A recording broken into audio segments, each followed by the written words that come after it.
Buenas tardes, profesor. Mi nombre es Jason Cortés Borges. Pertenezco a la Universidad de Punta Arenas. Me toca exponer sobre la asignatura de Anatomía y Filosofía Humana. El ser humano, una estructura de sistemas complejos. Biología, estructura y función de las células. La célula, unidad funcional de todo ser vivo, compuesta por estructuras especializadas. Se puede decir entonces que la célula es la que nutre mediante relaciones y la producción de sí misma al cuerpo humano. Además, también, la célula es el elemento de menor tamaño y también se clasifica según el número de células. Si posee una, se denomina unicelulares, y si posee más de una, se clasifica pluricelulares. Importancia y funcionamiento. Dentro de las células ocurren una serie de procesos vitales como el metabolismo, doblamiento de proteína, comunicación extracelular, secreción de sustancia, excreción de componentes, asimilación de sustancia en crecimiento, división de células. Bueno, como podemos entender, le brinda estructura al cuerpo, absorbe los nutrientes de los alimentos y los convierte en nutrientes de energía. Como podemos ver aquí, los tipos de células. Tenemos célula procariota y célula eucariota. La célula procariota carecen de un núcleo. La célula eucariota presenta un núcleo definido. La célula animal tiene aproximadamente 15 metros de diámetro y una célula vegetal promedio de 40 metros de diámetro. La forma y el tamaño de las células varían según su tipo. Aquí podemos ver las partes de la célula. Material genético, el ADN, contiene la información hereditaria. Aquí podemos ver también la membrana plasmática que protege la célula.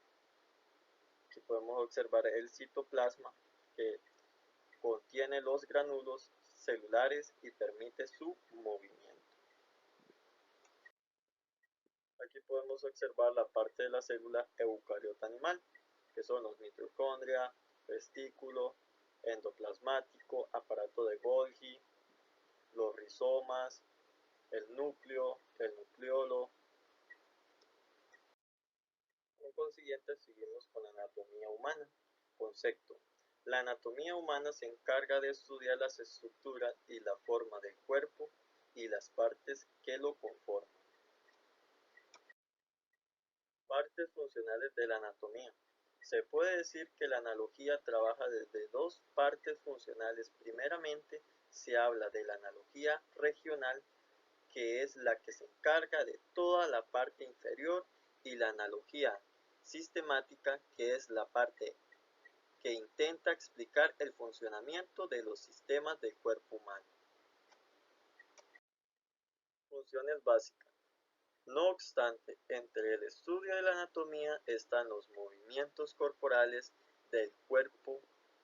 Estos movimientos trabajan mediante 4 funciones básicas: la reflexión, la extensión, aducción, abducción, eversión y la circundación.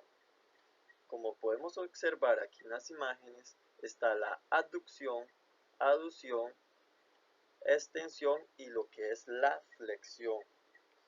Estos son movimientos corporales. También podemos ver aquí la inversión y la eversión. Planos anatomáticos del cuerpo. Estos están basados en la posición que tenga una persona.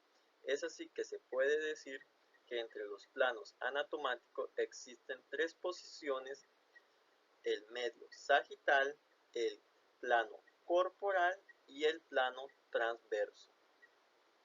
Aquí podemos ver en las imágenes el transverso.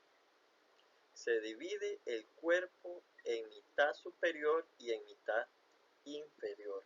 Aquí podemos ver el frontal, que divide nuestro cuerpo en la parte de mitad antero-posterior. También podemos ver el sagital, que es el plano que realiza los movimientos visibles de perfil.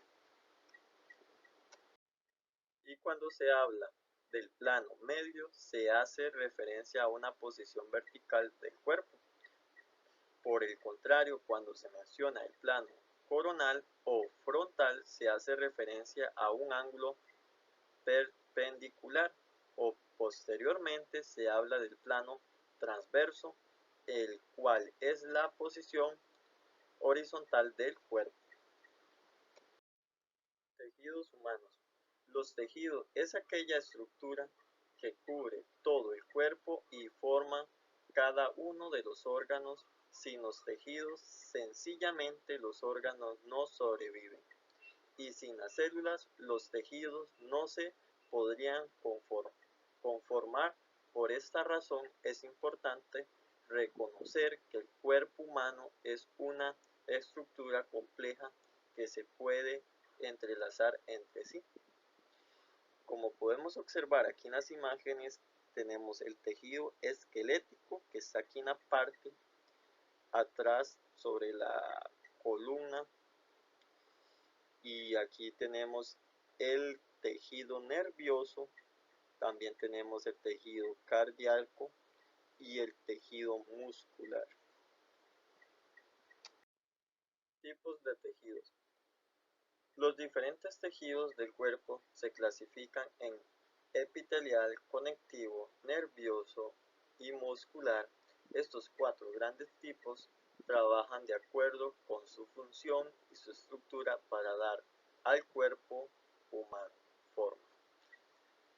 Aquí tenemos el tejido epitelial: emite, transporte, sucreción y absorción. Tejido conectivo: soporte, fuerza, elasticidad. Tejido muscular: movimiento. Tejido nervioso: información, síntesis, comunicación y control. El tejido epitelial se refiere a las capas de células que cubren los órganos, huecos y glándulas.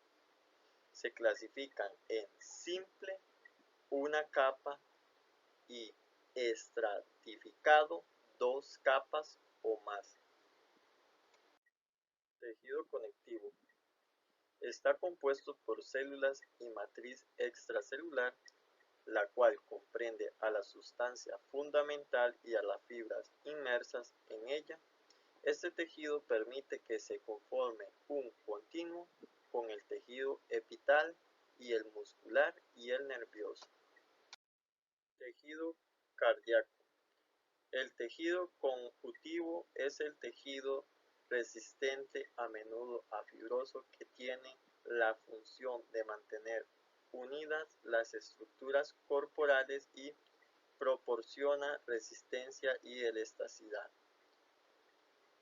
Músculo cardíaco, si podemos observar aquí en la imagen, y también tenemos el monocardio. Tejido muscular. Los tres tipos de tejido muscular son cardíaco, liso y elástico. Las células del músculo cardíaco están localizadas en las paredes del corazón. El liso, su función es las contracciones del quimo a través de ondulantes en el tracto de gastrointestinal. Lo que es el elástico, la función es la coordinación de movimientos rítmicos, almacena energía y mantiene la tonicidad. Función de los tejidos nerviosos. El tejido nervioso es el conjunto de células especializadas que forman el sistema nervioso. Las funciones más importantes del tejido nervioso son recibir, analizar, generar, transmitir y y almacenar información proveniente tanto interior del organismo como fuera de este. La función esencial del tejido nervioso es la comunicación, que depende de la capacidad de las células nerviosas para recibir estímulos, como la excitabilidad y la propiedad de transmitir la excitación resultante de un punto hasta otro, con la conectividad. Como podemos ver aquí, tenemos la terminal del axo, el núcleo, el cuerpo celular, entre otros. Bueno, con esto concluyo. Estas son las referencias de mi trabajo. Muchas gracias.